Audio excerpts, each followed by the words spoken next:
So ஒரு வழியாக பார்த்தீங்க அப்படின்னா 2026 தேர்தல் அப்படின்றது இப்போ நடந்து முடிஞ்சிருக்கு. இந்த எலெக்ஷனில் பார்த்தீங்க அப்படின்னா டிஎம்கேவோட கோட்டை அப்படின்றது இப்போ உடஞ்சிருக்கு.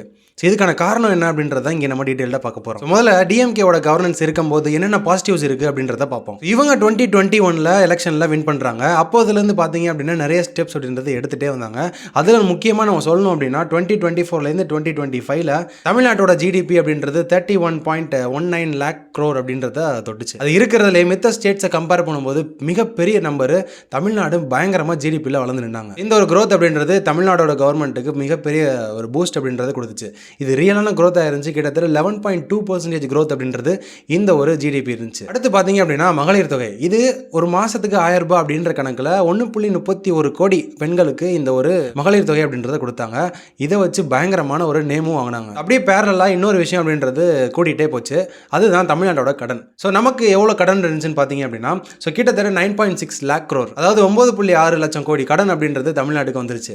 ஸோ இதனால எவ்வளோதான் ரெவன்யூ ஜென்ரேட் ஆனாலும் வட்டி கட்டியே இந்த ஒரு பட்ஜெட் அப்படின்றது நிறையா போயிட்டு இருந்துச்சு. அடுத்து பார்த்தீங்க அப்படின்னா நெகட்டிவ், டிஎம்கே கவர்மெண்ட்டால் ஏன் மக்கள் வந்து எல்லாத்தையும் வெறுத்தாங்க அப்படின்னு தெரியுமா? ஃபர்ஸ்ட் பார்த்தீங்க அப்படின்னா நீட்டு. ஸோ உதயநிதி ஸ்டாலின் போன கேம்பெயினில் என்ன சொன்னார் அப்படின்னா, நாங்கள் ஆட்சிக்கு வந்தால் நீட்டை நாங்கள் ரத்து பண்ணுவோம் அப்படின்னு சொல்லியிருந்தாரு.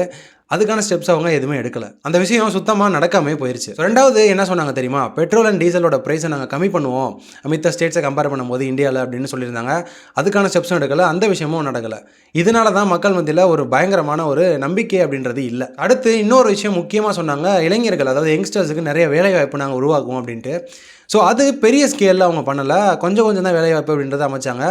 அதுக்கான ஒரு ரெஃப்ளெக்ஷனாக தான் இந்த ஒரு எலெக்ஷன் அப்படின்றது இருந்துச்சு. குறிப்பாக இந்த ஒரு கேப்பை தான் டிவிக்கே இப்போ ஃபில் பண்ணியிருக்காங்க. டிஎம்கே வேணான்னு நினச்சவங்க, அது மட்டும் இல்லை ஏடிஎம்கே வேணாம் பிஜேபி உள்ளே வந்துடக்கூடாது அப்படின்னு நினச்சவங்கள கரெக்டாக விஜய் சார் பிளான் பண்ணி பக்காவாக உள்ளே இறங்கி வெற்றியும் ஆகிட்டார். ஸோ இங்கே கிளியர் அண்ட் கட்டாக நமக்கு என்ன தெரியுது தெரியுமா?